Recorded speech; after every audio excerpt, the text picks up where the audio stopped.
Ulta. Good afternoon, sir.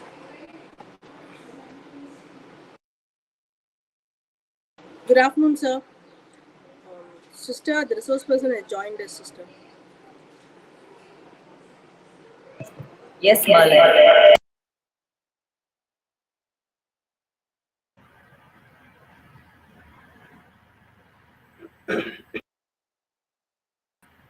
Good afternoon, ma'am.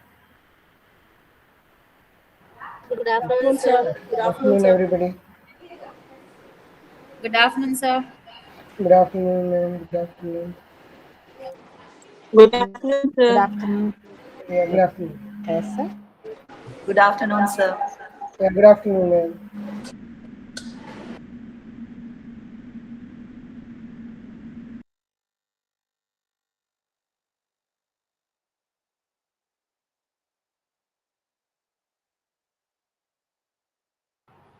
Sister, shall we begin?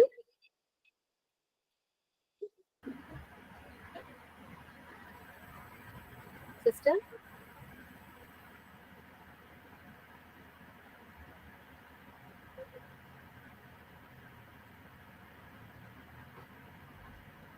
Sister, shall we begin, sister? Yes, yes.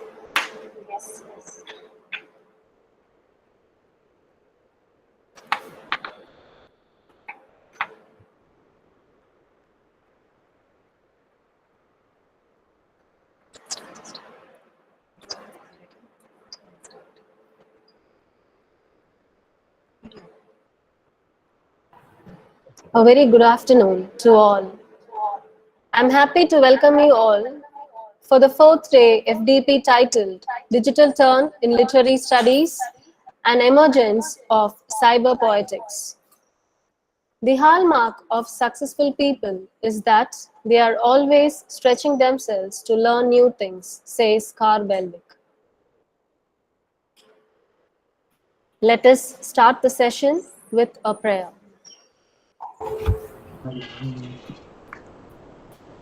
Bible reading Isaiah chapter 11, verses 2 to 3.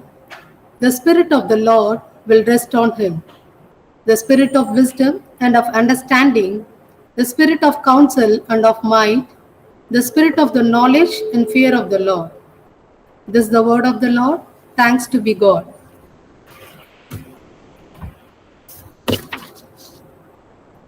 Prayer. Dear Lord, you are the sources of all goodness and wisdom. You are the supreme and perennial fount of knowledge. As we gather today to resume our pursuit of knowledge, we seek your blessings on each one of us. Fill our minds and souls with the benediction of your powerful enlightenment and grace so that we may reflect your divine love to all whom we meet. This prayer we make in the precious name of our Savior, Jesus. Amen. I welcome Ms. Punita, Assistant Professor of English, Holy Cross College, Trichy, to spread the red carpet welcome.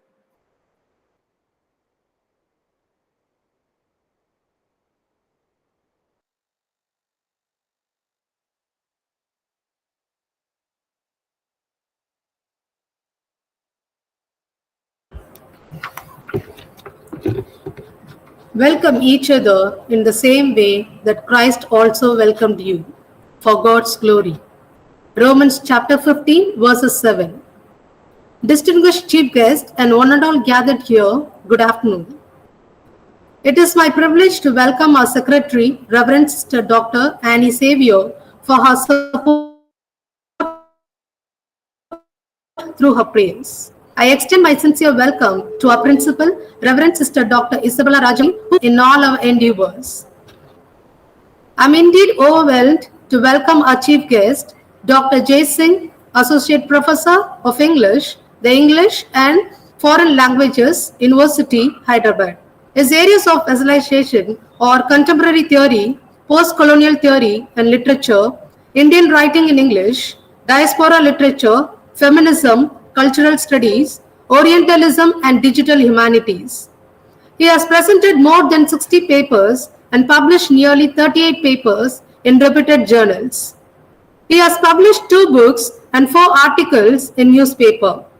Sir has done 4 international visits and has 1 international fundings. He is a member of panel for Research Royal University of Bhutan.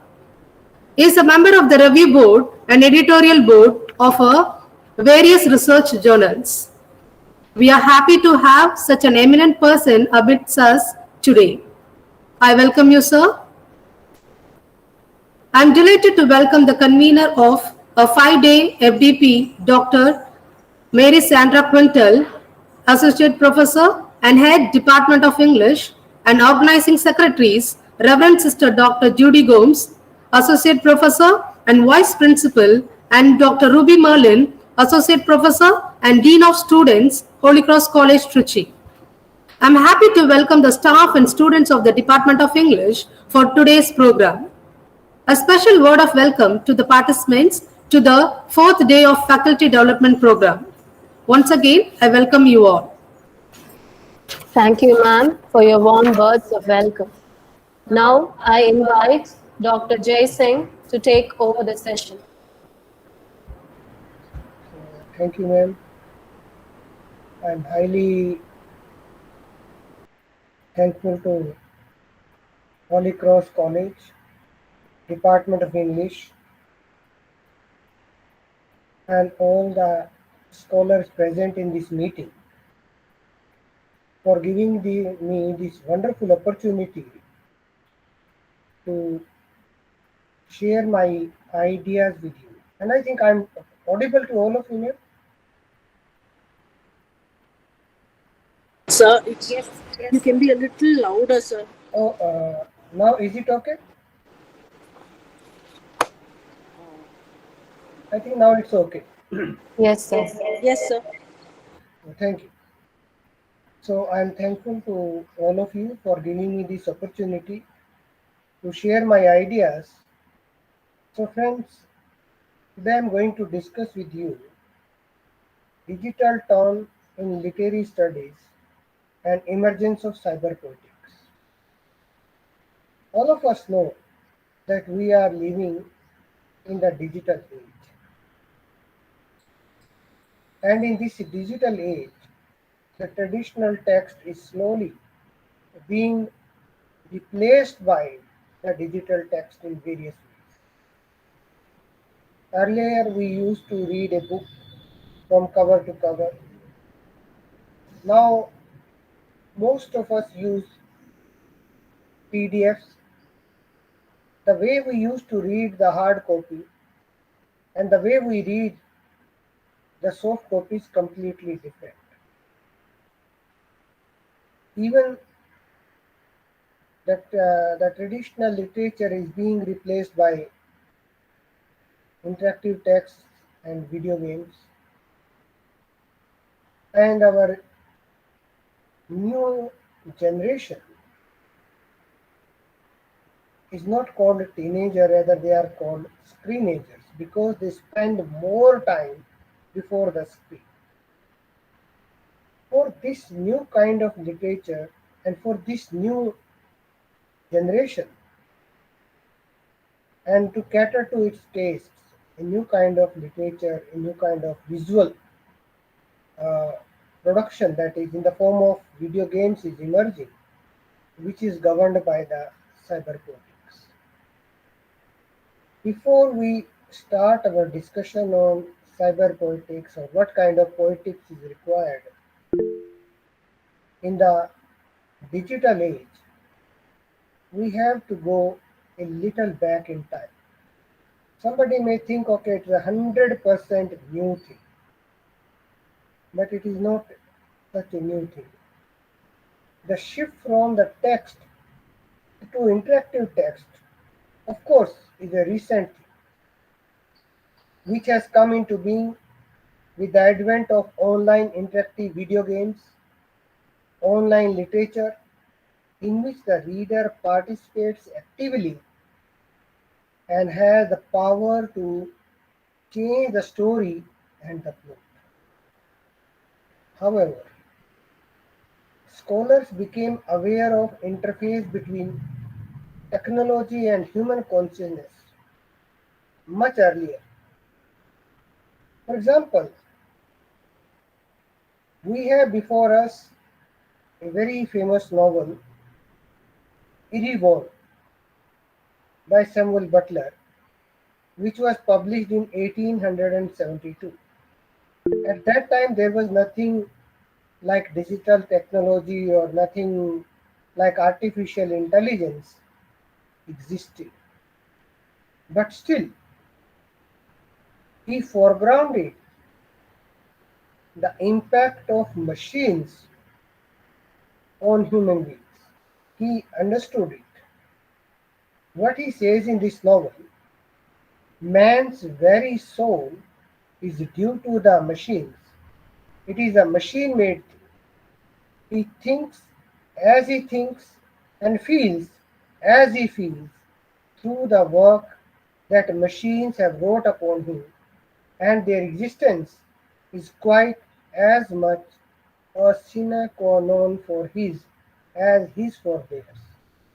Those thrive best who use machinery wherever its use is possible with profit. But this is the art of the machines. They serve that they may rule. They bear no malice towards man for destroying a whole race of them, provided he, means human beings, create a better instead. On the contrary, they reward him liberally for having hastened their development. It is for neglecting them that he incurs their death.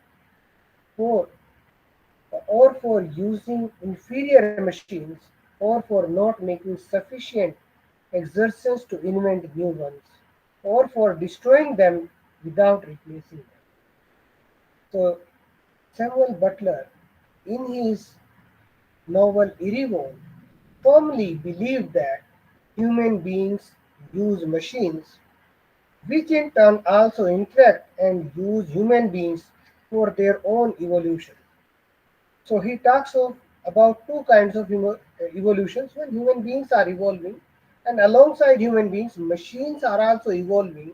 So human beings evolution we have before us, and the machines evolution from railways in 1872 to artificial intelligence in 2023. That evolution is also before us, and both have a symbiotic relationship, and both are evolving. Around this time, scholars around 1872 and afterwards, scholars seriously started thinking that art and literature are not products of some divine inspiration. Rather, they are materialistic products like any other product. Hugo Munsterberg established psychology lab at Harvard University in 1890s that makes a formative moment in the understanding of literature, not as a divinely inspired, but as a product of human consciousness. Dean Irvine, while talking about the psychology lab, sees it as a major event in the field of understanding literature, its creation, and its impact on the readers. In this regard, Dean Irvine says, he talks about Hugo Musterberg's psychology lab, his experimental study of the aesthetic feelings, launched with a catalogue of his lab's instruments, charts, and models for the 1893 World's Columbian Exhibition, culminated in a series of publications on visual art and film, including the Principles of Art Education. This is one book, Principles of Art Education, which came out in 1904, The Photoplay, which came out in 1916, and Posthumous 20th Century Painting in 1951. So these are the three books which are published after the establishment of Psychology Lab, which was established to create art artificially in the lab. If with this his textual and photographic inventories of the Harvard lab, he transformed psychological mechanisms into aesthetic objects His investigations of early film transformed aesthetic objects into mechanisms of psychic life. The dual attention in his writings to scientific and psychological mechanisms and their aesthetic and psychological effects spurred him to coin a very important term which is called psychotechnology to define a field of research that views psychic life as a technological apparatus and technologies as psychic instrument. This is what Irvine says Dean Irvine says about Hugo Musterberg's achievement through the establishment of the psychology lab. By the first decade of 20th century, the mechanical aspect of human life as well as literature became apparent. Swana Rose, in her introduction to Reading Modernism with Machines, Digital Humanities and Modernist Literature, foregrounds. Here is a quotation by Shavna Rose. In his 1922 Constructionist Manifesto, Laszlo Moholy-Nagy proclaims that technology is the reality of this century. In defining technology as the invention, construction, and maintenance of the machine, and proclaiming that to be a user of machines is to be the spirit of this century.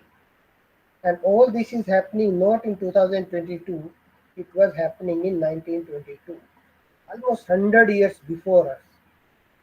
So, even 100 years before us, people were aware how these technologies are influencing literature.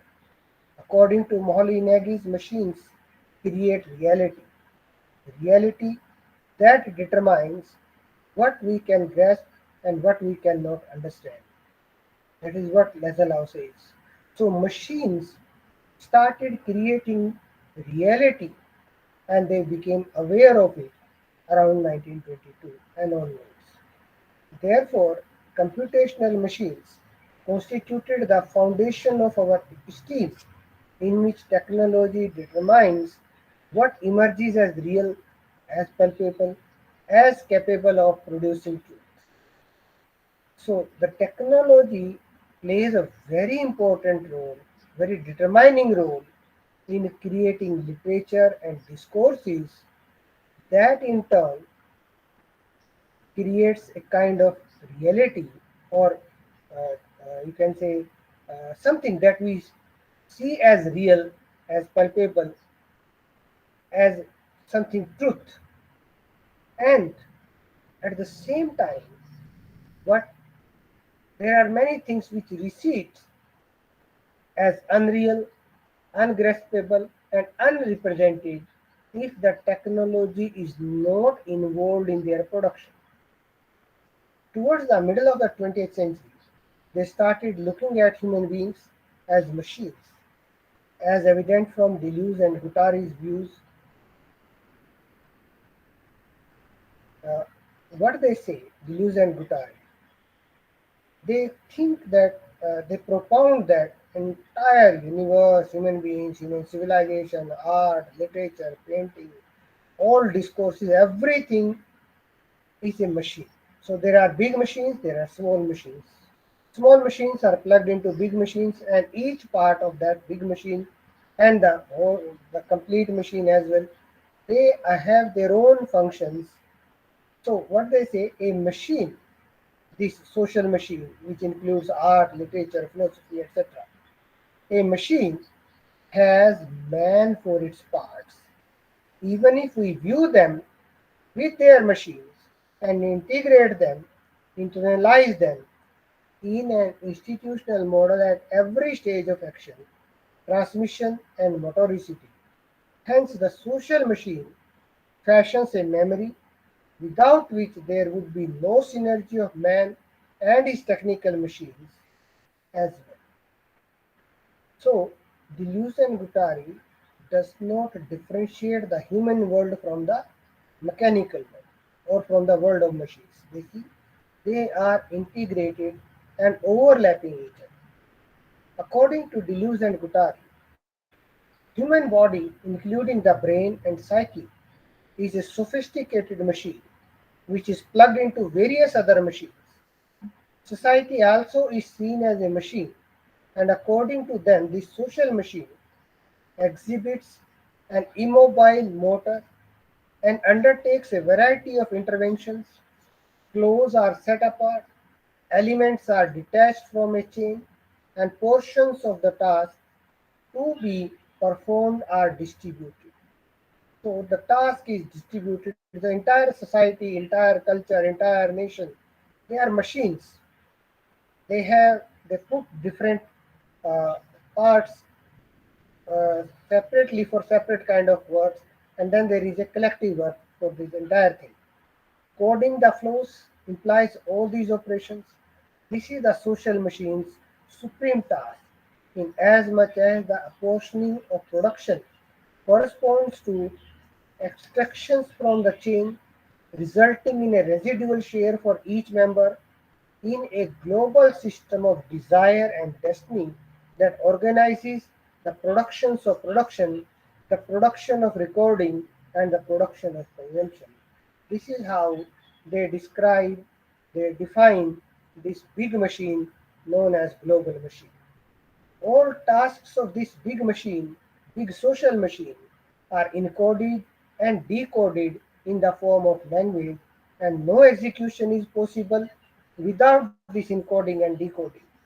Contrary to earlier ages, text is also seen as a machine, which is plugged into numerous machines that further lead to the evolution of text, which look more like a machine, that is, interactive text and video games.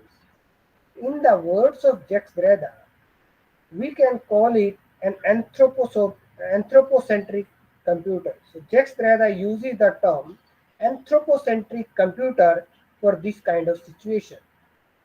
Here, cyber technologies and innovations in the field of artificial intelligence have revolutionized the relationship between the reader and the text, especially when we take text in a wider context as Jacques Derrida propounds it.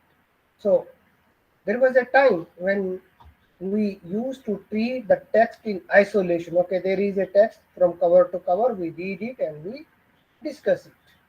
But in the postmodern theory, the text started including other things as well. So they started looking at text as a machine which is plugged into so many other machines, and once it is plugged into so many other machines, then a different kind of meaning is generated depending on which machines are plugged with the text. And they look at all the theories, philosophies, and all that as machines, and the reader's location as well. So, what Jacques Derrida says in this regard means text is not a simple thing. Okay, from there is a first line and there is a last line, and we cover the text. Suppose there is a sonnet, it doesn't mean only those 14 lines. It means much more than that. So, Jacques Derrida does not reduce the definition of text like so 14 lines sonnet to 14 lines. Rather, he expands it to the entire world. Let's see what he says. A text, for strategic reasons, in part, a text that is henceforth no longer a finished corpus of writing, means he says text is not complete because every reader gives it a new meaning and every reader adds to the text while giving a new meaning. So it is not complete.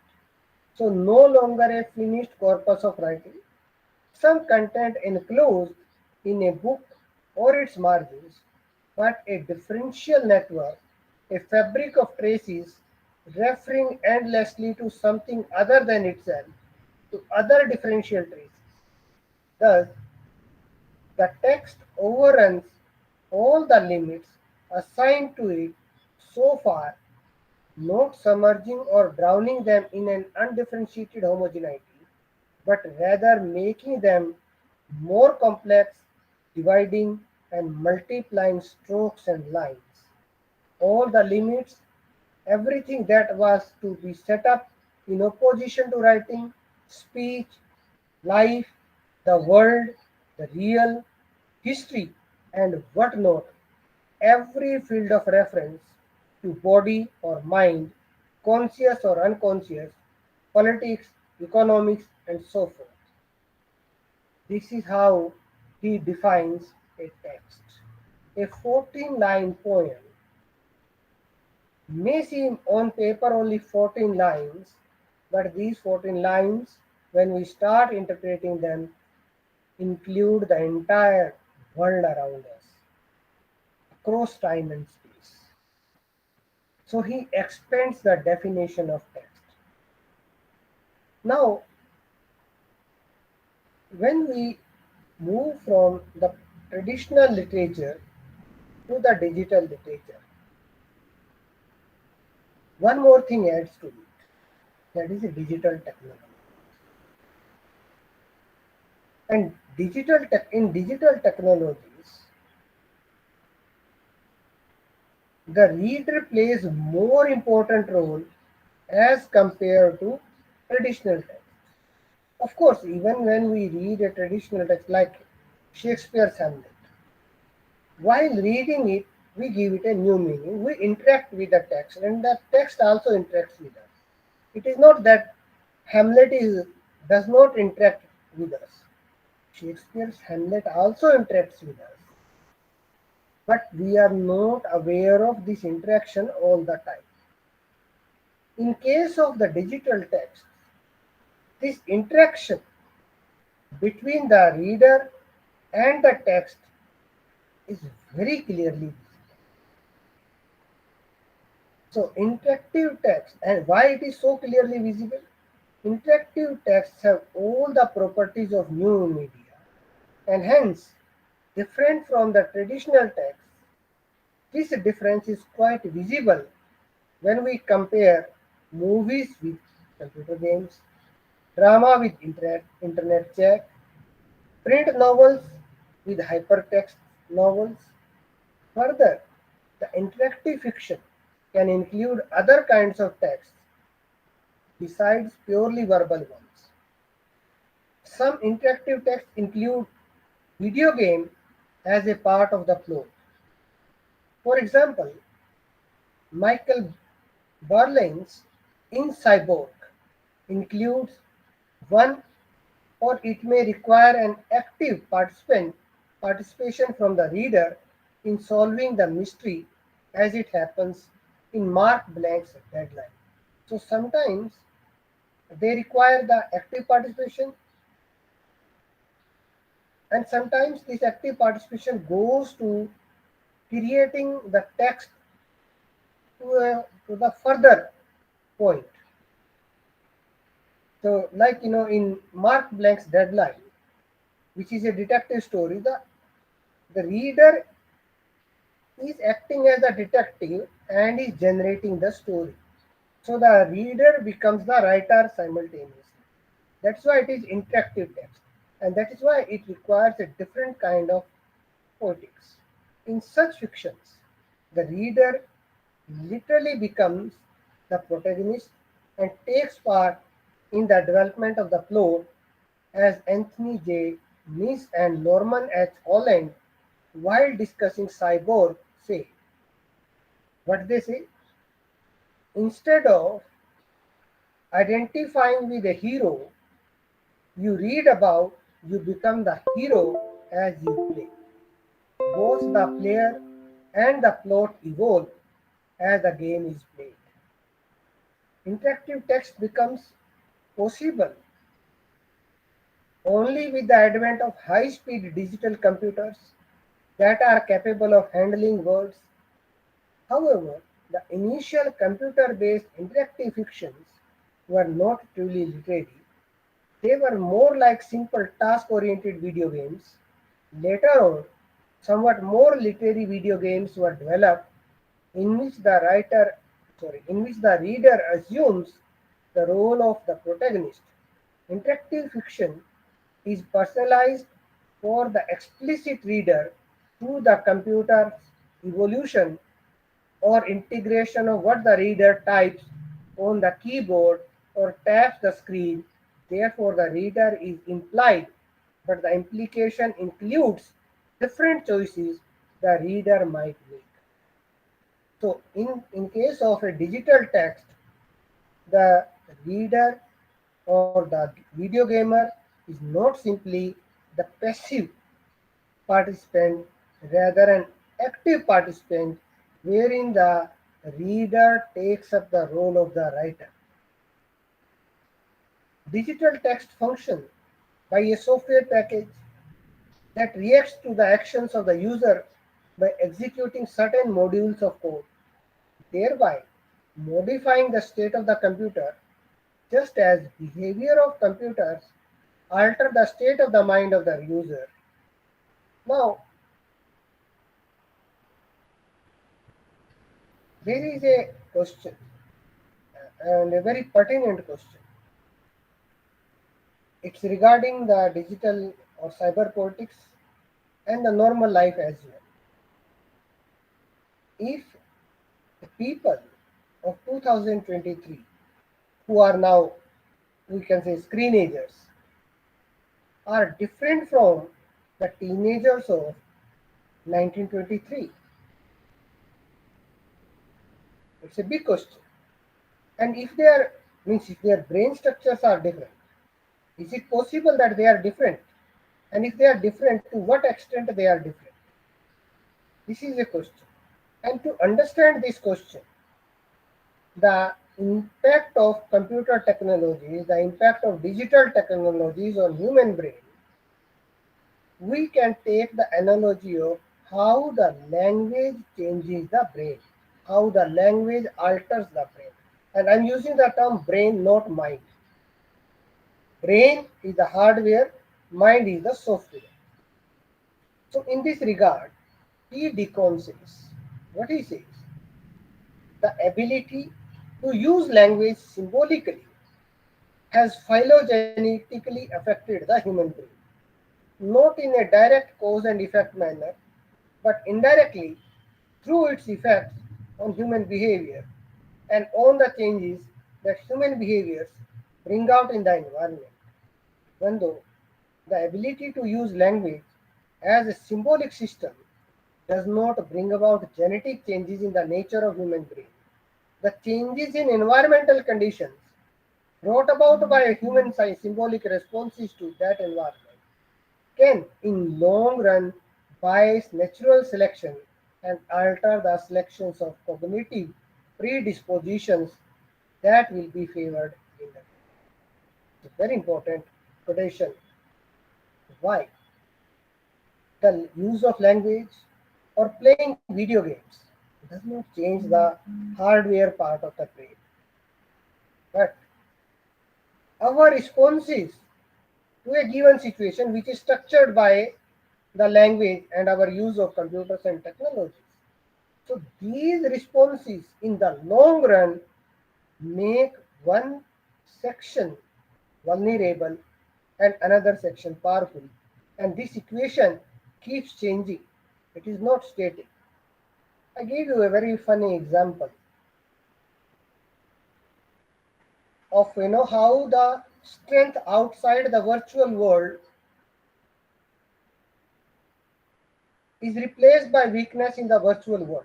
So the person who is strong in the real world becomes weak in the virtual world. The equation reverses.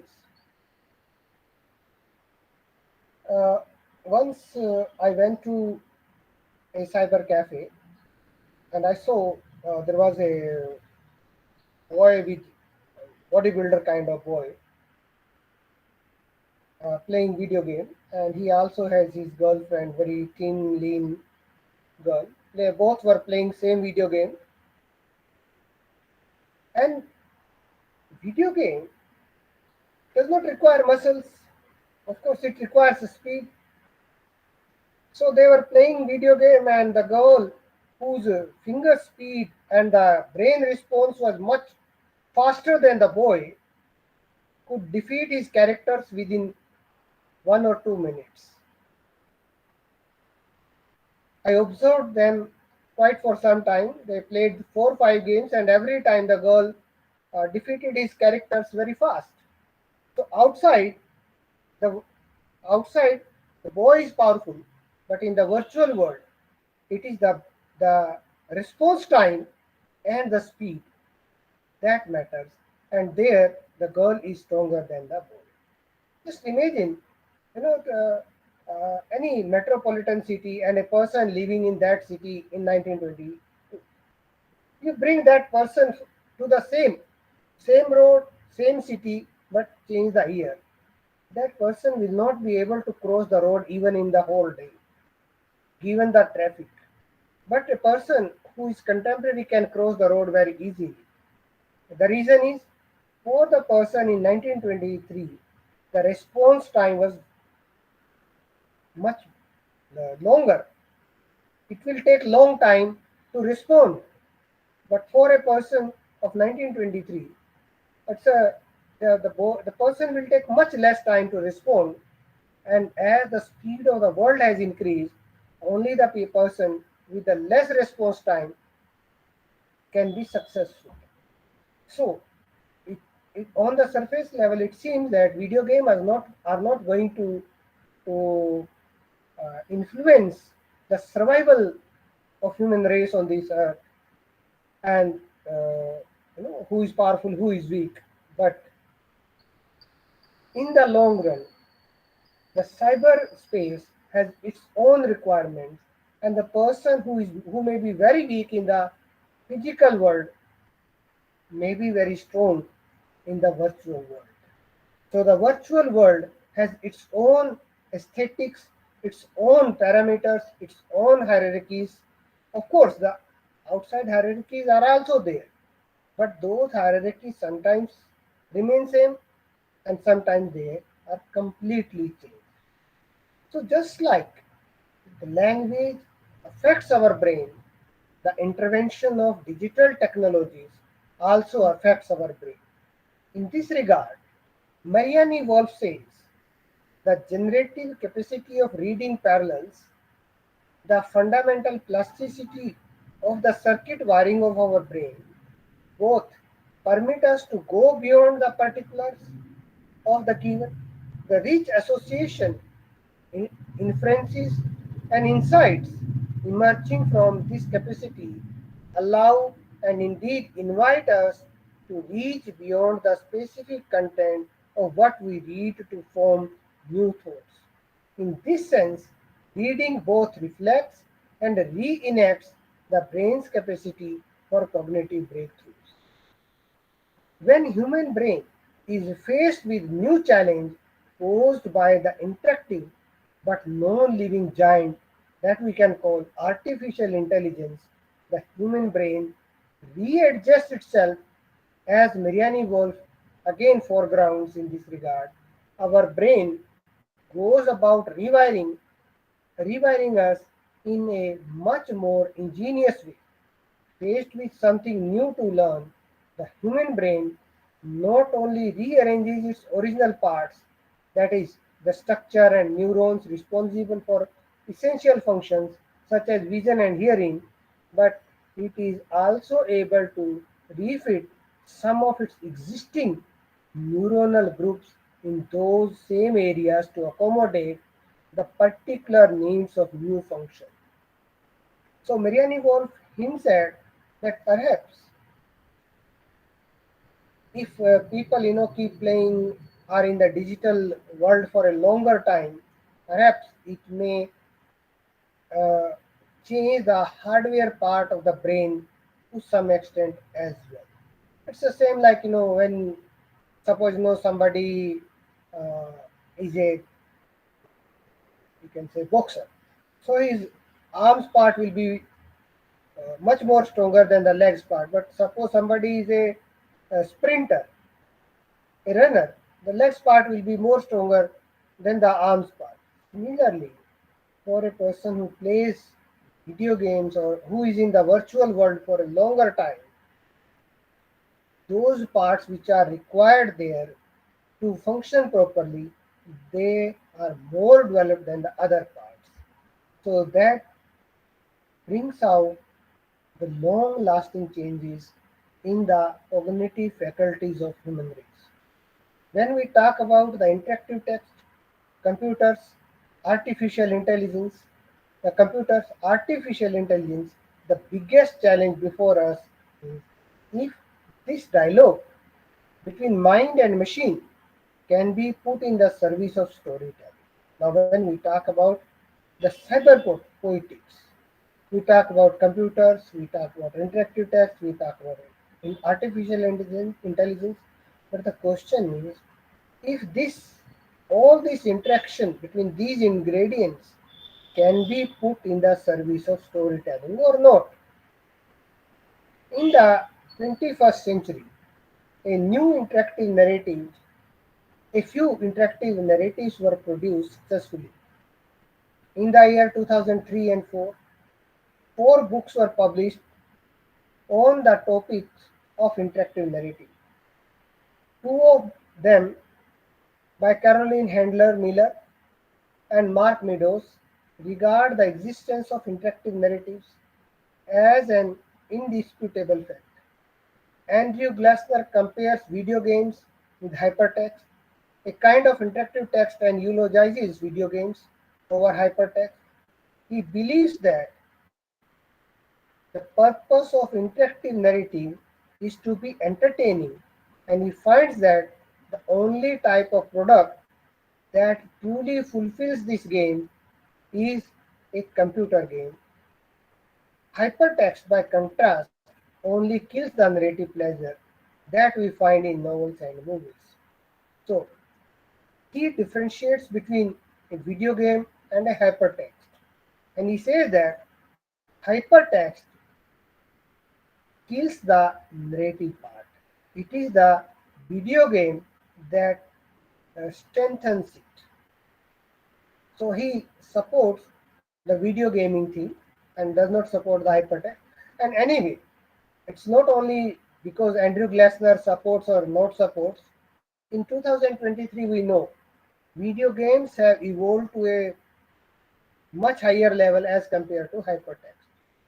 When we think about why the interactive media, or rather techno-realistic texts that explore the use of cyberspace so captivates, the answer comes from Flagan, who argues that cyberspace is comparable with social reality, emphasizing that the digital arena has started to play an increasingly significant role in the development of adolescent identity and the rites of passage, such as romance, that herald the transition to adulthood. I repeat this quotation by Flaggans. Why the cyberspace has become so important in our time. And some of us may think, in a literature class, why we should worry about video games and all that.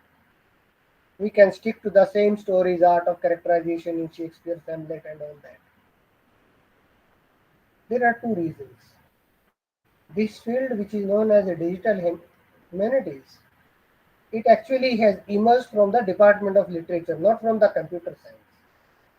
Digital humanities is a byproduct of English literature departments, not computer science or IT departments. We have more claim to it than any other department. Second thing, for how long we can shut our eyes to the reality before us? If we do not, our understanding of literature, sooner or later, as teachers, we will be completely outdated and unrequired. We can be relevant only up to the time we are up to date. This is the basic requirements of our profession as a teacher. That is why it is a need of the hour for each one of us to update ourselves regarding whatever is happening around us, how the text is changing, how new kind of texts are coming, what is the role played by video games, even Facebooks, uh, and so many other medias are there. Each media is constituting reality. And literature is actually about the study of literature is actually the study of how the reality is created. And that includes all these non standard literature as well. Why I use the term non standard? Because many teachers they think that video games are not standard literature, movies are not standard literature, popular literature is not standard literature. For us in the literature departments, nothing is untouchable. It is our responsibility to discuss each and everything. Like, I just give you one analogy. Suppose we take admission in MBBS. They cannot say, okay, these organs are not necessary. These organs are not necessary. These organs do not fit in our cultural ethos. So we will not discuss the chapters regarding these organs. Whichever is the organ, it is equally important, and there are specialists for those organs. So entire body and all the organs, they are all important part of the study. Similarly, when we are in the departments of humanities and social sciences, which is and literature is very much there, nothing is untouchable for us. Whether it is popular literature, standard literature, pure literature, video games, movies, Facebook, even these reels, whatever is there, everything is equally important to us. So let's come back to how these things are creating reality. So what Flagon says that cyberspace is comparable with social reality.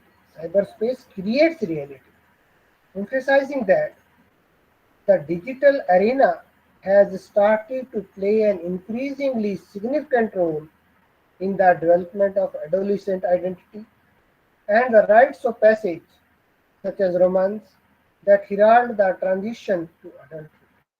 As I use the term screenager in the very beginning.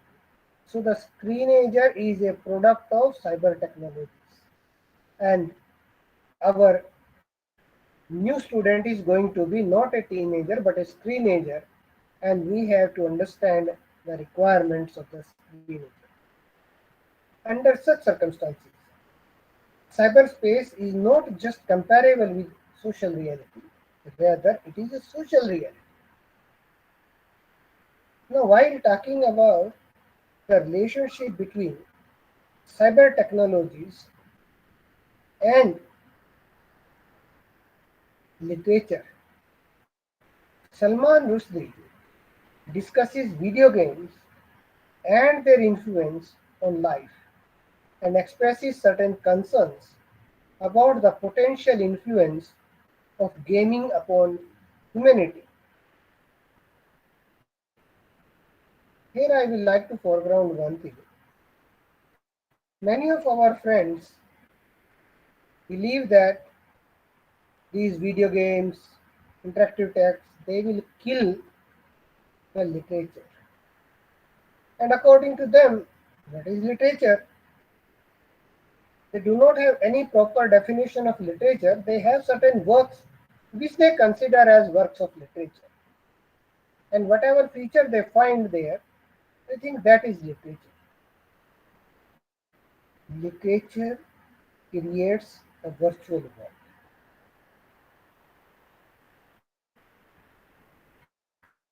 In that sense, when video game is creating a virtual world,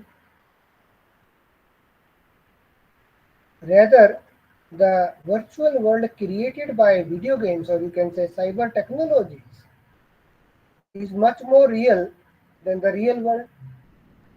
For example, I think some of you may be aware of the VR set. So something that you can put on the eyes. Suppose you are walking on a plain floor, just plain, no obstacle is there, nothing is there, and you put on the VR gadget, and some kind of video game type of thing is there, some scene is there actually. So you put on that VR set and you start walking. You do not see the real floor. You see the surface which is created virtually before our eyes in that through that VR set. And then there is we are walking on the road. Actually, we are walking on a floor.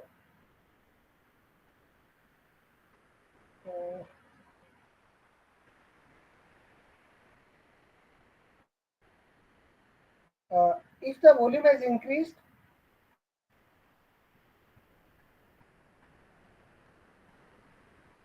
please somebody update me if I am Sir, audible.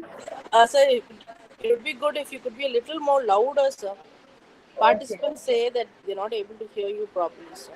okay, Thank you, sir. yeah, thank you. So yeah, I was telling something. Yeah, we are walking. Actually, we are walking on a floor, but the VR set tells our brain. It gives a signal to our brain that we are walking on a road, and somewhere the road is broken. Now we have to just to cross that broken part of the road. We jump. In reality, also we jump, and our brain is not able to perceive. We have seen the floor before putting the VR gadget, but our brain forgets whatever it knows and it can understand only whatever is signaled by the VR set. This is how it is more real than the reality. So let's see what Salman Rushdie says. Salman Rushdie says that we may actually have a story instinct, and so there is a legitimate concern about a new form which may erode our attachment to the story. So, according to Salman Rushdie, literature is basically about story and our attachment with the story. And there is a fear that this new medium, that is the virtual world, can erode the story element.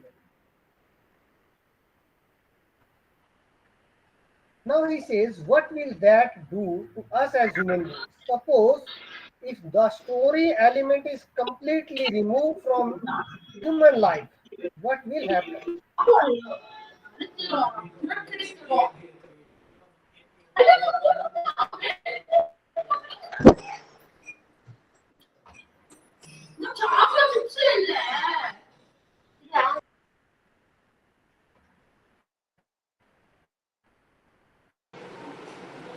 So you may continue, sir. Sorry, sir. Okay, okay, no problem. Sometimes it happens. Where we are talking about digital technologies and we are working through digital technologies actually. We understand, these problems with the virtual thing, digital technology. So he says the people who say that there will be a loss to literature, actually they say if this story element disappears, what will happen to us human beings? However, Salman Rushdie is positive about the influence of video games on human life and literature. He is hopeful of the potential of video games as a new platform for storytelling. Then he is concerned about their ability to erode our attachment to story. He feels that these virtual these virtual platforms, video games, and all that is not going to erode the story element. It is not going to erode our attachment to the story. What he says, one of the things that is interesting about it is the much looser structure of the game and much greater agency that the player has to choose how he will explore and inhabit the world that is provided for you. So he says that video games rather provides much uh, much more space to the player. Through his novel Luca, Salman Rushdie looks into the creative perspective of games as a new mode of storytelling and contends that experience with video games can produce better thinkers, better storytellers, better problem solvers, and better citizens. This is what Salman Rushdie believes. Salman Rushdie emphasizes on the transformative power of storytelling. So he suggests that accumulating the structure of a video game, he suggests that acclimating the structure of a video game allows him to use children's fiction as a space for experimentation with the narrative. He says that incorporating video games within literature and putting literature in video games, both are useful. What he says, here is a quotation, there are all kinds of expressions and digressions that you can choose to go on and find many stories to participate in instead of a big story, the macro story. I think that really interests me as a storyteller because I have always thought that one of the things that the internet and the gaming world permits as a narrative technique is to not tell the story from beginning to end, to tell stories sideways. So in the video game there is no story from beginning to end. There are the stories going on side by side. To give alternative possibilities that the reader can in a way choose between. So the video games involve reader more than the proper literature and gives the opportunity to the reader to choose which way the reader wants to go. He further says, but it seems to me that in some ways the internet is a garden of forking paths where you can have myriad variant possibilities offered and at the same level of authority, if you like. So I think that is one of the ways in which storytelling could move. And these more free-form games in which the player can make choices about what the game is going to be becomes a kind of gaming equivalent of that narrative possibility. This is what Salman Rushdie says about incorporating video games in literature and incorporating literature in video games. Salman Rushdie contradicts the common anxiety that video games limit children's intellectual development and storytelling skills by supplementing the world of story. In fact, he implies gaming, like most of the player's inherent desire, is to create story. So gaming leads to creation of story. But here, some people may say, may make us aware of the dangers of video game addiction. Of course, video gaming addiction is possible, but addiction of reading literature, reading novels is also there. Addiction of playing games is other games is also there. Only those addictions are appreciated where you can make money with the addiction. Suppose You play marbles all the day. That is considered wastage because that does not lead to any economic benefit. You play cricket all the day and finally you are in a position to make money. You see, lakhs of people play cricket, but only a few of them can make money. So, in a case, if you are able to make money, then the addiction does not remain addiction. And there are people who are making through money, lots of money through the video games, then the addiction becomes an economic activity. So the very definition of addiction is problematic. It is considered addiction when it does not lead to any economic benefit, but if it leads to economic benefit, it does not remain addiction as a social term. Otherwise, addiction is an addiction. Salman, and see, when we are talking about addiction, many of us, when we write our CVs, we put the word work alcoholic, addicted to work. Is it not an addiction? So this is all, language game. How a particular word is seen at a particular time in a particular society. Salman Rushdie's interest in video games echoes changing critical views on their value as developing platforms for creative storytelling. Game theorist Grant Kavanaugh agrees that games provide opportunities for an exploration of identity similar to those of traditional fictional texts. I repeat it. Game theorist Grant Kavanaugh agrees that games provide opportunities for an exploration of identity similar to those of the traditional fictional text. So he does not differentiate video games from the standard literature. What he says further, so that the player can adopt a role in the fictional world of a video game. Many video games represent the player as a character within the world.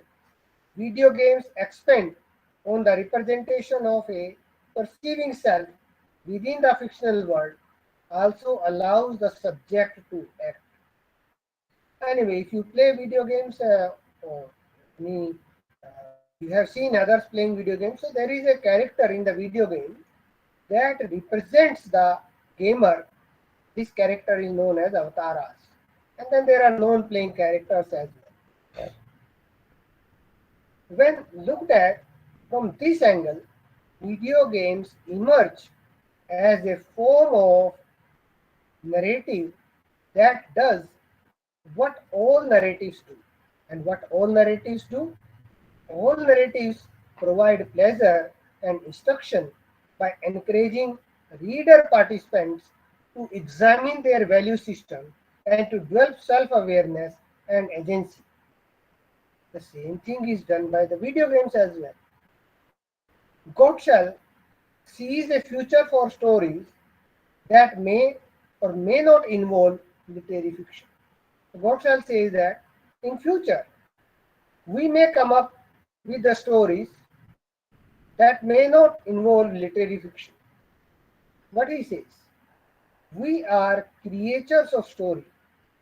Before we had novels, and we will be creators of story if sound of attention spans or technological advances ever render the novel obsolete. Story evolves. Like a biological organism, it continuously adapts itself to the demands of its environment. So according to Gottschall, the story element is the basic thing.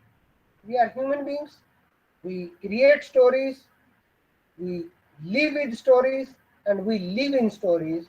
And whether it is a drama, whether it is epic, whether it is novel, the story is always there. And even if all these things are replaced by video games, they can be replaced by video games only if the video games have stories. He is quite positive about the influence of technology, or rather artificial intelligence, that leads to the evolution of interactive text and predicts that traditional fiction will not die. Rather, storytelling will evolve in a new direction over the next 50 years. This is what he said. So, with the help of video games, storytelling will achieve new heights.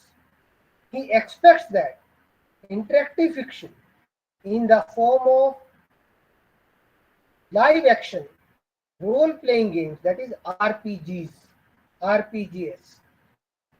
carried out with very large number of up to millions of others, will proliferate in cyberspace. So these role playing games, so many players play these games simultaneously. He points to the example of World of Warcraft, WoW, that's a video game, which is continually being evolved by all its players as a model for the fiction of the future. What he says about it? Most great art is created by individuals, but World of Warcraft, WoW, is the product of hundreds of creative people weaving the power of story art together with visual and sound art. In his view, those who spend a lot of time in the virtual world can gain a sense of community and competence. This suggests a role for creative storytelling in online environments as having potential value in education and society. He is hopeful that the online video games and interactive text will not kill the story instinct. Rather, video games and interactive texts will help it. What he says? Humans evolved to crave story. This craving has, on the whole, been a good thing for us. Stories give us pleasure and instruction. They simulate worlds so we can live better in this world. They help bind us into communities and define us as cultures. Stories have been a great boon to our species. However, he also makes us aware of the dangers of the stuff, which can be developed directly by computing systems without the involvement of human creative or critical faculties. As evident from the fact that in February 2014, Nature, a journal, reported that Springer and IEEE had to remove more than 120 papers from their subscription services after a French researcher discovered that the works were computer generated nonsense. Gottschall uses the term junk story for this kind of stuff and further speculates that it could result in a mental diabetes epidemic. So Gottschall uses the term mental diabetes epidemic, which is caused by the junk story. The real threat is not that story will disappear out of human life in the future. The real danger is the story will take its story. It is that story will take it over completely. Means the junk story will take over it completely. The story will be there, but the story will be overtaken by the junk story. And we all share this concern about the junk story taking over human life completely. And we go further in sharing our fear of the whole digital realm taking over human life and culture. This is why good stories in the form of literature are so important to preserve and to continue passing down to the coming generations. Once we experience the real thing, the real story, these junk stories will fail to satisfy the need for story, which goes beyond a mere craving to become a deeply engraved part of human nature. And this is how, whatever, whether it is pure literature or video games or literature, the basic thing is that we should preserve the story. Now, after talking about the story element as the main element of cyber politics, the next thing before us is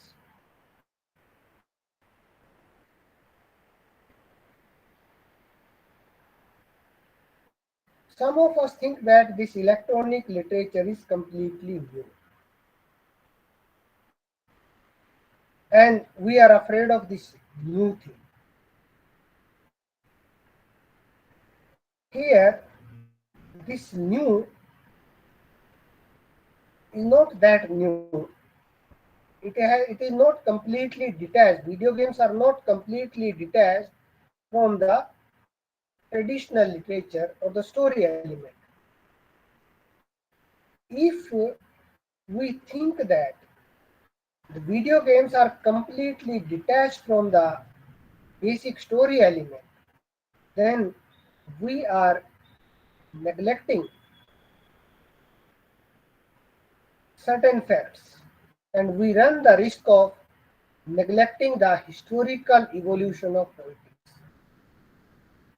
The possibility for neglect emerges from a general hesitancy to acknowledge the fallacy of new media.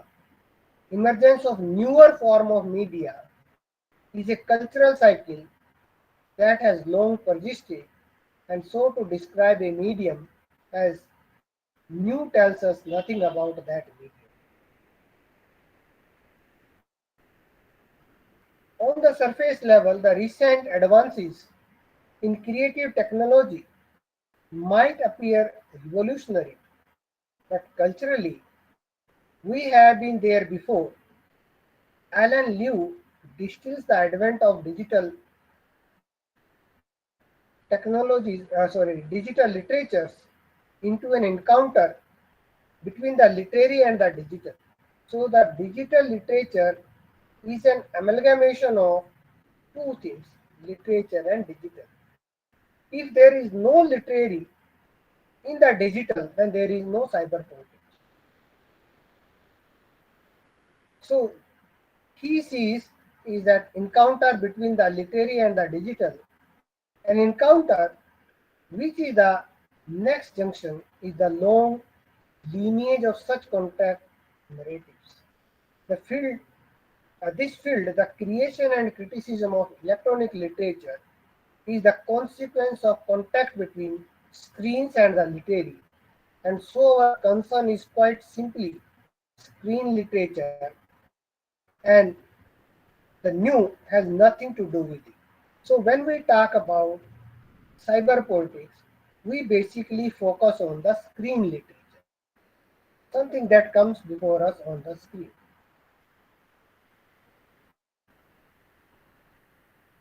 But it is not as simple because the contemporary, if we see the contemporary screen as entirely liquid, if we see the screen as liquid and literature as literature, there lies the project. There lies the problem because this literature is projected on the screen. They are not two different things. Now they have become the one and the same thing. The objects of concern in this space are the product of contact between screens and literatures, but the elements of this constitution emerge out of a constellation of contexts. Writing on the complex dynamics that exist between literature and science of cyber technology. Thales refers to the discourse which has emerged alongside the growing symbiosis between the arts, the humanities, and the sciences as the science of chaos. After some 16 years later, Gondola and Schaeffer were still expanding this idea when they say, as a rule, events are characterized as upheavals if they have far reaching and long lasting consequences, both negative and positive. This entails natural or cultural catastrophe, massive destruction of things, circumstances, structures, or systems and their elements, just as it does their completely new construction. That is long-term establishment of other historically not yet existing constellations. Both meanings only refer to two poles of one single process, the radical capsizing of the sudden end of a condition and order of things. Typically, their partial or complete dissolution is followed by a new set of laws, different circumstances, structures, or new stabilized conditions. So when there is too much discussion on the screen-based literature, we should not forget that it is not just a new beginning, rather it is the transformation of already existing things. The same things are slowly transformed onto a different platform. That's all. It's not 100% new. The only thing is, if we remain outdated and we do not update ourselves, for us there will be breaks. But if we look into the historical evolution, we find some kind of continuity.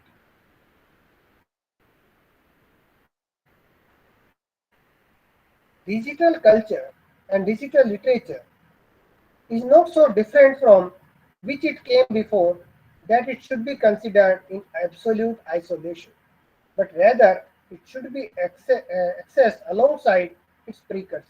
That is why, uh, as I said, digital literature is not something that has come from some outer space. It has evolved from the earlier existing things. So whenever we study it, we have to study it alongside its precursors.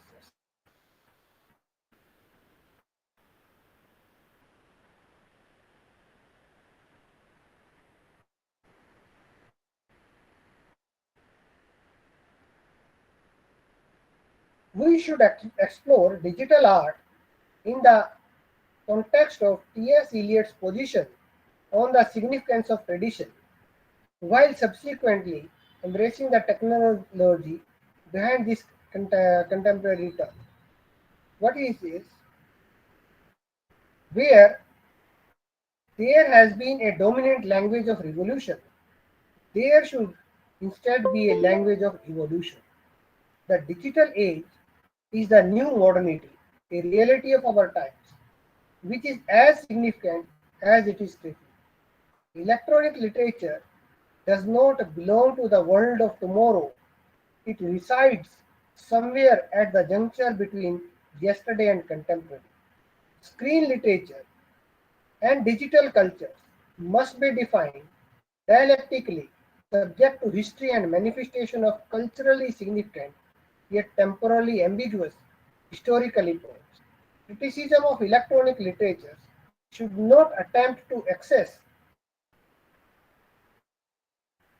what is separate, but rather what is the same, only different. Many scholars have done just that, constructing literary histories that demonstrate the similarities between electronic literature and its antecedents. To borrow Kalinasu's famed analogy, works of electronic literature are modern dwarfs on the shoulders of the ancient giants. We have always known this, but sometimes we forget it. Now, I will refer to a few works and then I will end my talk. Furthermore, digital literacies have increased and many of the processes which once required tools are now considered elementary technical accomplishments. Most established e-literature authors working independently of technical collaborators do not need tools to help them produce the linked documents required to develop and shape the hypertext. The rise of electronic literature can perhaps be partially attributed to the rise in expertise. Consider, for the sake of technical comparison, Afternoon, a story by Michael Joyce in 1990, Nevers by Strickland and Lawson, all the delicate duplicates by Breeze and Campbell. We can see in these works how electronic literature has transitioned from hypertext to hyperspace. So, in conclusion, I would like to say that we, as teachers of literature, should be aware of the digital tongue in the literary studies and how a new kind of poetics, or not 100% new, a slightly new kind of poetics is emerging in this age of cyber technologies. And it is the requirement of the day for all of us to update ourselves regarding the new developments and to maintain our relevance. With these words, I would like to say thanks to all of you for listening to. Thank you.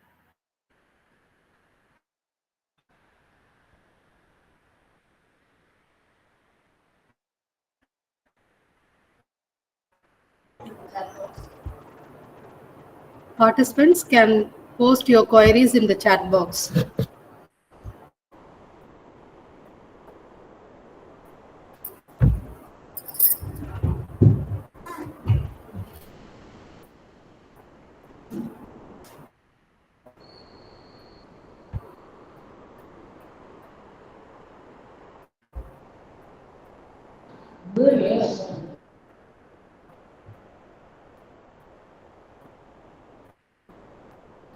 Dear friends, if you have any question, any doubt, you can post it in the chat box.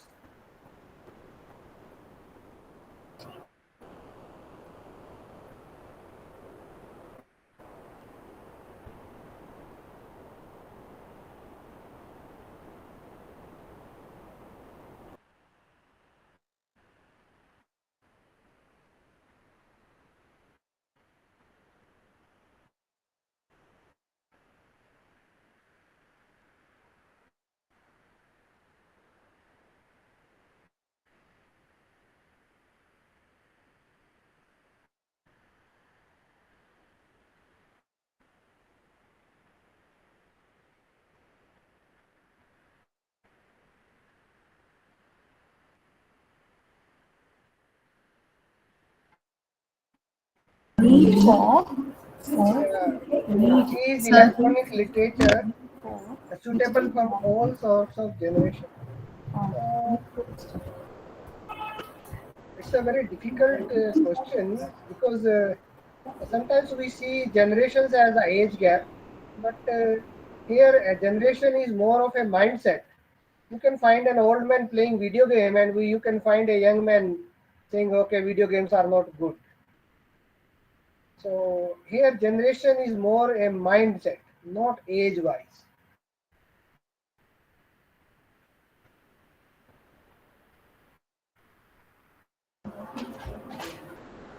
so there is another question in the YouTube. Could you please explain the need for digital humanities? Uh, Ma'am, please repeat. Could you please explain the need for digital humanities? Need for digital humanities. Yes, sir. Uh, Anyway, I tried to answer this question while I was speaking to all of you. Uh, the thing is, the world is changing. And if we do not change, we will be left behind. When they had only drama, they were discussing drama only in the literary circles. When the novel also came into being, they started discussing novels as well. They did not say, okay, why should we discuss novel? Because novel is a new form and we are experts in dramas. Of course, people change their mindset and they started discussing novel as well. Similarly, when something new comes, instead of drama, novel, poetry, epic, video games are also there. Why not we should expertise ourselves in the field of digital video gamings and all that? Because I seriously believe in coming 20 years, the classroom and the syllabus, what we teach and the way we teach, everything is going to be completely different. If we do not start updating ourselves right now, uh, at that point it will be quite difficult for us to update ourselves. Uh, yeah, Shakespeare and computer games. Rohit ji, there may be some research on Shakespeare and video games, but I am aware of one thing. Shakespeare's Hamlet.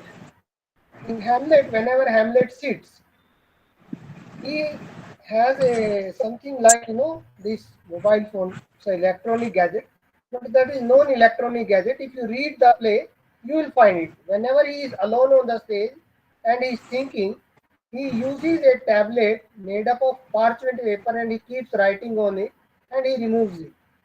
So now they look at it as the precursor of the electronic tablet that is mentioned by Shakespeare in his Hamlet.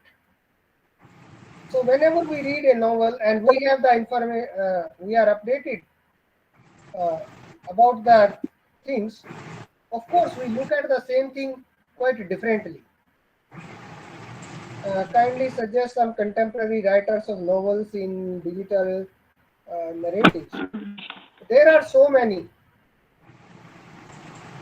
and they deal with different things. See, when we talk about novels and digital technology, there are novels that discuss the impact of digital technologies on human beings, like Amitav Ghosh, Kolkata Chromosome,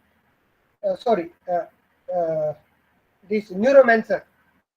And there are certain novels where the writer creates the story with the help of a computer, like Amitav Ghosh, Kolkata Chromosome, where the story is created with the help of supercomputer Ava. And then there are novels which are completely written as e-text. Then there are novels which are published online. Then there are fan clubs. There are the fan colonies of a writer, like you are a Jane Austen fan colony member. So you take one character and you start writing something about that character. You develop the character in your own way and post it, and everybody is posting it. They are the another aspect of digital literature. Then there are movies. The movies which are where the reality is created with the help of artificial intelligence and cyber technologies. And then there are movies which problematize the video games. For example, if you watch the movie The Free Guy, it's about the people, a group of people who create the video games and who interact with their representative character in the video game Avtara. So, if we start looking into the relationship between digital literatures, video gaming, and all that, lots of things are being written these days. There is no scarcity of the research work in this area. So I think There's another question also, sir. yeah. Any other question? How can we be acquainted to a large extent with digital world? As teachers of English, are we going to live only with gadgets than with the traditional method of chalk and talk? I think in another 20 years, this chalk and talk will disappear to a large extent, and we will, whether we want it or not, that is going to happen. So this gadget world is going to overtake us. This is what I feel. What will actually happen, that we will know after 20 years only. I hope many of us will be in the jobs in coming 20 years. So let's see what happens. But this is what I feel.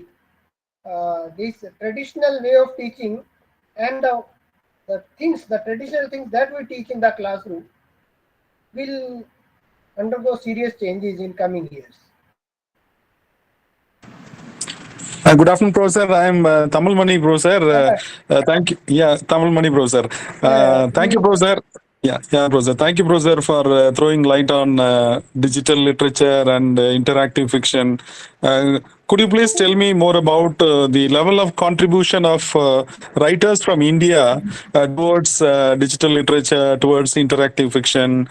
What are the suggestions you would like to make for the particular set of writers and the readers to understand in a better way, and let us come forward to contribute also to interactive fiction and digital literature. Throw some light on it, Professor. Uh, I already discussed one writer, Salman Rushdie. I also discussed Amita Ghosh, and some others are also working in this area and coming up with new kind of narratives. Not only within the novels, the way the novel is produced, that's also part of digital humanities. And what is the second part of your question, sir? It slipped out of my mind. Yes, Professor. If you feel that the contribution is very less, what are the things can be done from the writers and the readers side to make it more, so that our own tradition, our own indigenous literature can be converted into the form of digital literature and interactive fiction, so that it will be made known to others, Professor. Sir, people are already doing it. Many folk literatures, many things are being, converted into digital modules, and they are uploading them. So all this is going on, and slowly, because this is the only option left for future. So people are doing it. Of course, as compared to European countries, we are a bit slow, not very slow, a bit slow only. And I'm sure in coming years we will speed it up. Yeah, Professor. I have a humble request, Professor. Take up some project in this area so that you will conduct some program or a course you can offer from EFLU that will be more beneficial to people like us. Actually, That is sir, my request, Professor. Yeah. as far as digital humanities is concerned, I'm teaching a digital humanities since 2016 in IFLU. And I conducted one international conference on digital humanities in my university, and one in Kerala in a college, and one more I am planning. So let's see if it clicks. Thank you, Professor. Nice meeting you in the virtual platform. Yes, sir. Okay, sir. So there's another question, sir. Is there any connection between time machine and electronic literature? Time machine. Yes, sir. Time machine is a fictional thing up to now, but when we talk about the understanding of time, of course, our understanding of time has changed radically. See, in the beginning there was poetry, so it was without time. In drama, time was slightly present, but in the novel, time becomes the most important thing. Then we come to the modernist literature, modernist novel. Time becomes one of the major components.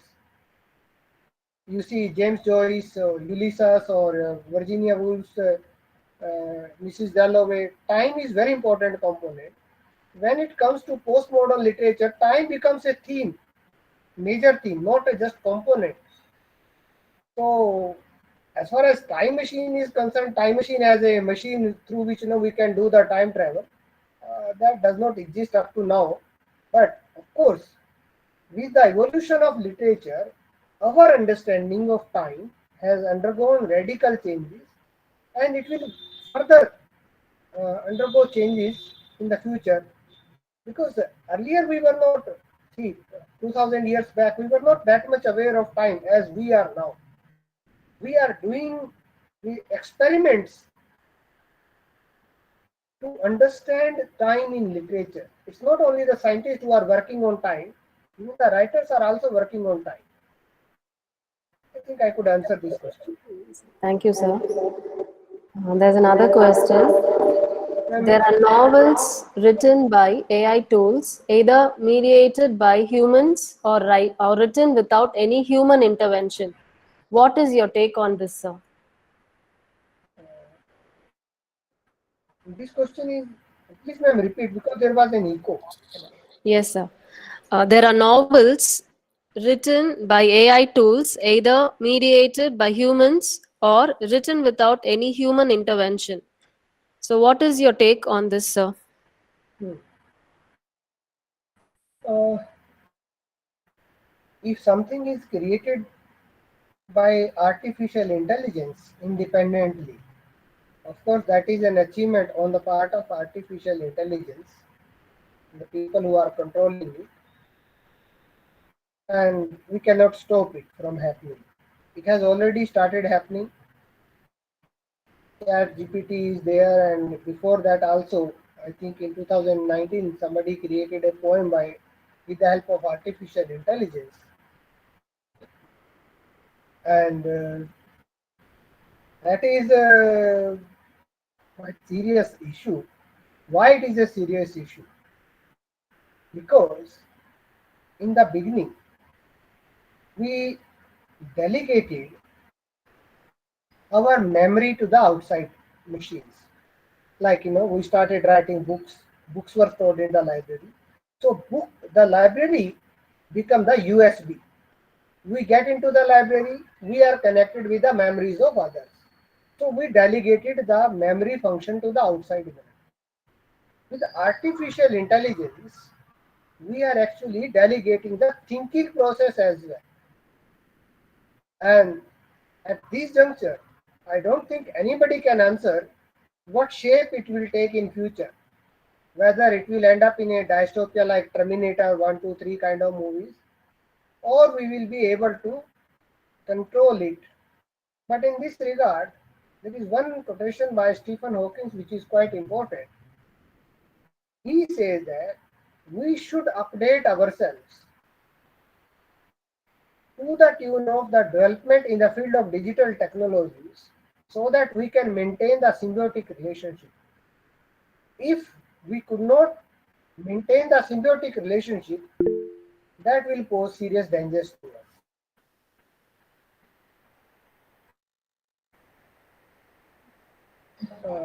Thank you, sir. There's another question. Are we taking a digital turn in order to make literary departments on par with other disciplines? In India, other departments are also like English literature departments only. As I told you, digital humanities has not come out of any other department. Of course, not in India, but digital humanities is a product of English literature department. So other departments have to learn from us. We need not follow other departments because we are leading them, at least in the field of digital humanities. Now other departments are also adopting it. I think I could answer it. And then there is a question, sir, change is inevitable, but change should be meaningful. But change should not swallow our lives and prosperity, happiness. Could you please suggest anything else?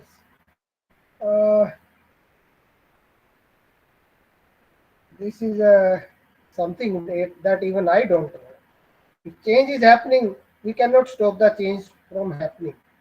The only thing we can do is we can adapt ourselves to the change and the environment which is constantly changing. This is the only thing we can do, according to me, because change is happening.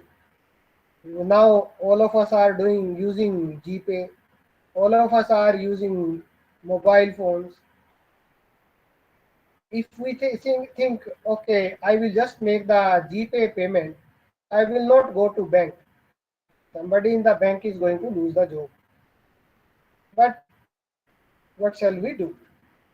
These are very difficult questions, and even I don't have any answer to this question. What kind of future will be there for all of us? So sorry, I don't have any concrete suggestion for upcoming generation, except the one that we should update ourselves.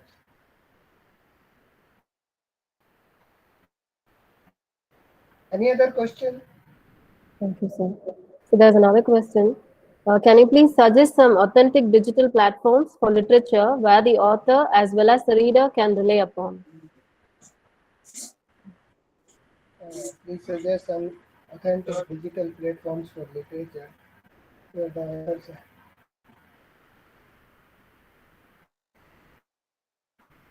See, I don't know what do you mean by the authentic digital platforms.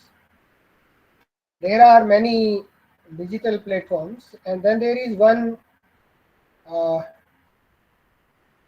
this online 1 month literary fest where people participate and they in 1 month they write one novel and then publish it digitally. And then there are many digital platforms. And what happened? Some people, some writers who got very good following on those platforms. After that, the traditional publishing houses approach them and publish their novels. So, other than that, there are no authentic digital platforms. Means, of course, there are platforms controlled by various organizations like JSTOR is there. It is 100% authentic, not Wikipedia. JSTOR is there, and archive.org is there, and so many other libraries are online available. So these are the only authentic platforms. Along with that, there are many other platforms which are not that much authentic. Their domains are seized very often. Thank you, sir. So there's another question. Now that Chat GPT and other AI engines are being used to create works of art, what will happen to traditional methods of creation? What happens to human creativity in such a situation?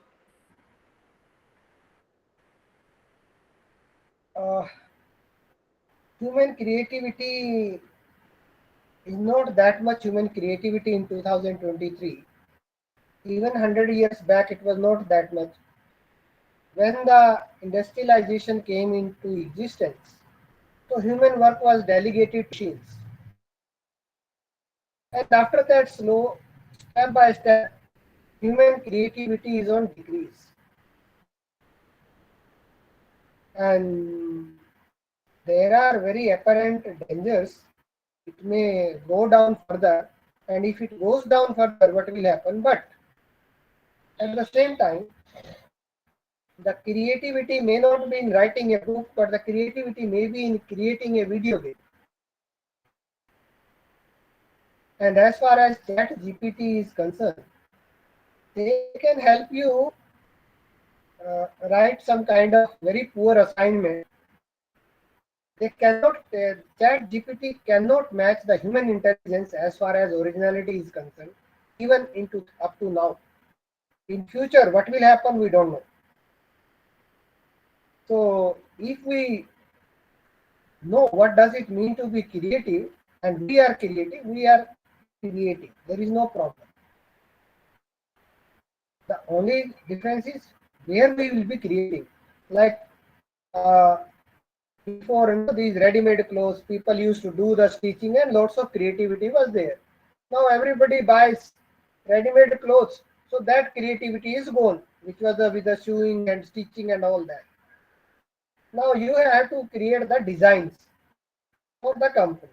So depending on the situation, we can always make use of our creativity, but the same kind of creativity which was available earlier cannot be available now. Like, in the family structures, maybe 10-15 years back, before these Swiggy and Zomato, people used to cook, whether they will cook very good or they will not cook, but they were creative in it. Now you just dial and get the food from Swiggy, the chance for that creativity is gone. Slowly, with the new things, old things will go, and then we will have to find out where we can be more creative. So new generations are more creative in creating websites and digital things, and that's why it is relevant in literary fields as well. Thank you, sir. So there's another question. We acknowledge that we are growing up with the tide of digitalization. My poor mind is still wondering how the already unraveled coexistence of reality, come myth of multiculturalism, could expect the authenticity of growing multiplex digitalization with its own digiculturalistic expectation or expected views. Some were hit by the identity crisis in the flooding digi world. Could you please throw some light on this, sir? You have already thrown enough light on this topic. I think you have. This question is self-explanatory to some extent.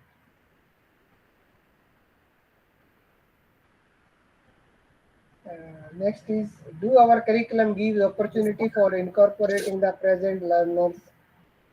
Up to means different universities have different systems. So in some places you may get some space, in some other places you will not get. Chat GPT is probably the death knell for human creativity. Uh, Maybe or may not be, because up to now Chat GPT is a human creation. Our creativity takes help of the machines, not a complete product of machines.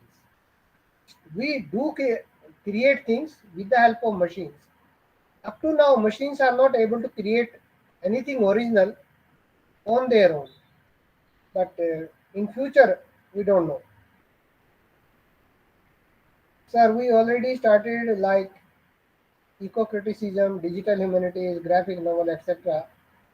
in par with AI tools. Thus, the cultural tradition values will exist in future. When we go for a research, uh, or these will beat the creativity. See, the first thing is cultural traditions and values. They are not fixed. The cultural values in my grandmother's time, in my mother's time, in my time, and my children's time, they are completely different. So in their children's time again, they are going to be different.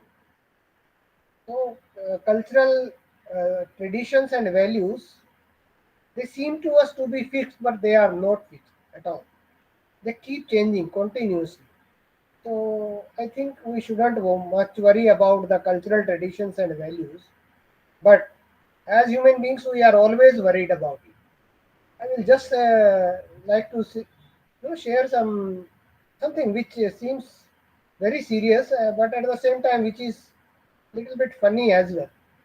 If you sit beside anybody who is 100-year-old man, he will say, "Oh, our time was good," and he might have said his son, the culture is going to dogs. That son told his son, the culture is going to dogs. Then every generation says that their time was better. So if we go back, then we will go back to the monkey when we were not human beings. We should see our time is good and how we can make it better. This is the only thing. If we try to follow our previous generations' traditions and values as our own traditions and values, that will create problem for us. And Thank you, sir. yeah. So there's another question. Does digitization make the data mining process easier?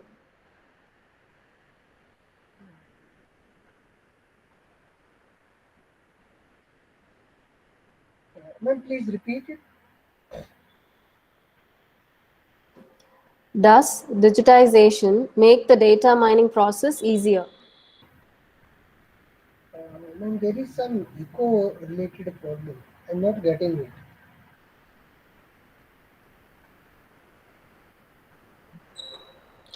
Does Ma'am, digitization ma'am, make... can you type it in the chat box, Yes, please? sir. Yes, sir. That will be easier for you.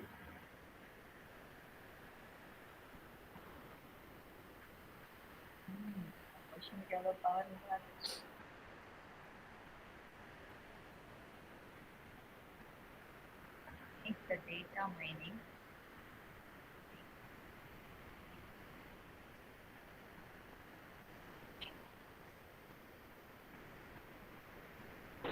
We're not able to hear you, Brinda.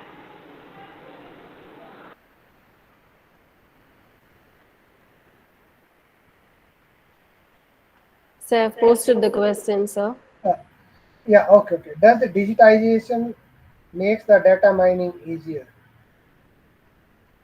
Of course, but for a person of literature, this digitization and data mining works in a completely different manner. For example, how these digital technologies are used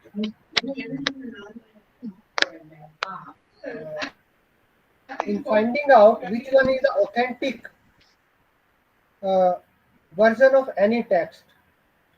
So we should put, so all the words, belonging to that time, and with the help of that, some bit, and we'll put all the recessions of that particular text, and then we compare them and how they are similar and how they are different. And the use of digital technologies makes all this process much easier than the manual thing, because manually it is more time taking than the digital thing. So now some kind of data mining is used in ascertaining which one is the authentic text, especially the older ones, where so many recensions of the same text are available to us.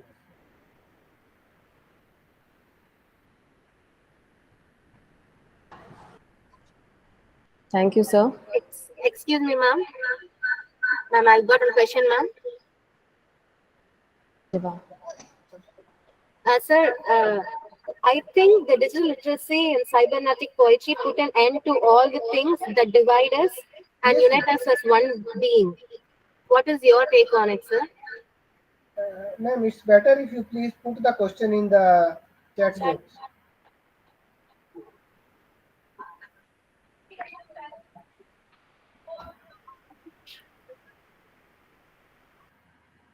Yes, sir.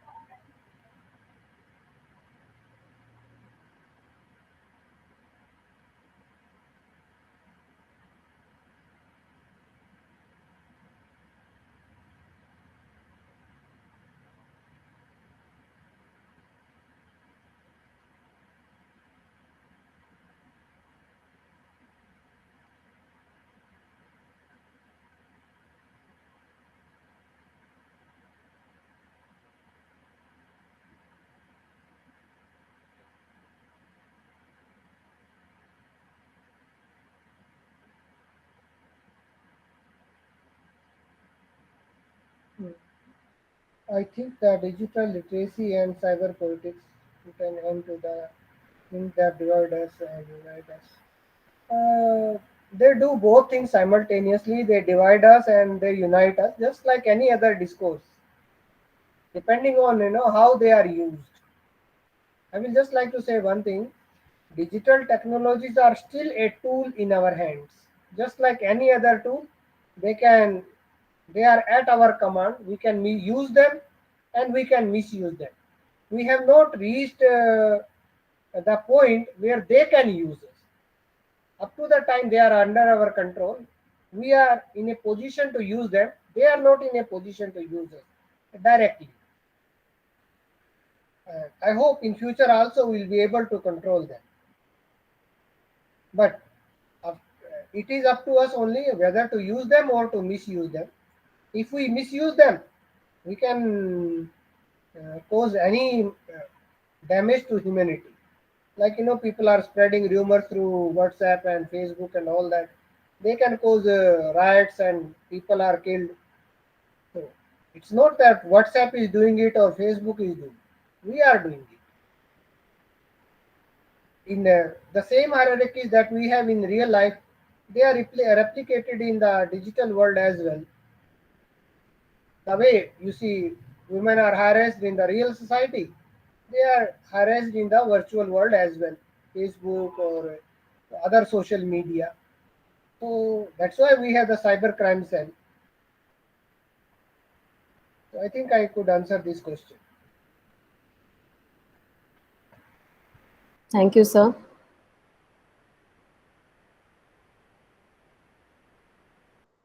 Thank you, sir, for answering all the questions patiently. So I'm thankful to all of you for listening to me and this wonderful interaction. Yes, sir. Thank you, sir. Gratitude is the completion of thankfulness. Now I call upon Ms. Brinda, Assistant Professor, Department of English, Holy Cross College, to propose the vote of thanks. We need technology in every classroom and every student and teacher's hand because it is the pen and paper of our time and it is the lens through which we experience much of our world, says David Warlick. I take immense pleasure in thanking our resource person of the day, Dr. Jay Singh, Associate Professor, the English and Foreign Language University, Hyderabad, for sharing his expertise on digital humanities with us. Thank you, sir. I thank our esteemed secretary. Thank you, sir. I thank our esteemed secretary, Reverend Sister Dr. Annie Xavier, who has always been an inspiration force and a spiritual guide. Words cannot describe how grateful we are to Reverend Sister Dr. Isabella Rajakumari, Principal, Holy Cross College, who has been our pillar and our support in all our endeavors. There is a saying that the best teamwork comes from the ones who are working independently toward one goal in unison. I would like to express my thanks to the convener of the 5-day national level virtual FDP, Dr. Mary Sandra Quintal, Associate Professor and Head Department of English, the organizing secretaries, Reverend Sister Dr. Judy Gomes, Associate Professor and Vice Principal, and Dr. Ruby Merlin, Associate Professor and Dean of Students. With immense joy, I thank the entire organizing team for their timely help in the performance of their duties. Henry Ford says, coming together is the beginning, keeping together is progress, working together is a success. I wholeheartedly thank the participants for their enthusiastic participation in today's session and for making it a successful one. Let us meet tomorrow in yet another enriching session. I once again thank everyone. Thank you, sir. Thank you, sir. Thank you, sir, for this informative session. Thank you, ma'am, for giving me this wonderful opportunity to interact with so many scholars.